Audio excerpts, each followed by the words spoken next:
তোমরা যারা জমিন ধ্বংস করে দিতে চাও, আমি আল্লাহ দেখতেছি কেমন গুনাহ হইতেছে।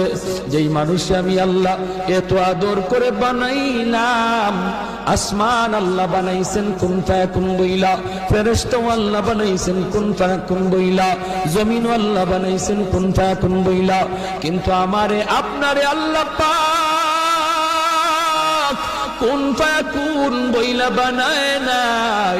আমাকে আপনাকে যখন আল্লাহ বানাইছে, খালাকতু বিয়াদাইয়া, আল্লাহ বলে আমি আমার নিজের হাত দিয়া বান্দা বান্দিরে বানাইছি। তুমি যদি মুসলমানের সন্তান হয়ে থাকো, তাহলে আজকে তোমাকে এই চিন্তা করতে হবে, এমন কাজ আমি করব না যেই কাজের জন্য আমাকে মৃত্যু পরবর্তী জীবনে আমাকে গুনাহ পেতেই থাকবো, এই কাজ আমি করব না। হায়, ও জানে না ওর সেজদায় যে আরশ কাঁপে, ওটা ও জানে না। যদি জানতো তো এলাকা কাঁপাইতো না, যদি জানতো তো জমিন কাঁপাইতো না, ও সেজদা দিতে থাকতো আর আরশকে কাঁপাইতে থাকতো। আমি আল্লাহর বড় মায়া হয়, বড় দয়া হয়, তোরা সাক্ষী হয়ে যা। এই মাহফিলে বসে যারা আমাকে আল্লাহ বলে ডাক দিয়েছে, 25 বছর বুঝি না, 30 বুঝি না, 90 100 বুঝি না, যাই বয়সেরই হোক না কেন, আমাকে যারা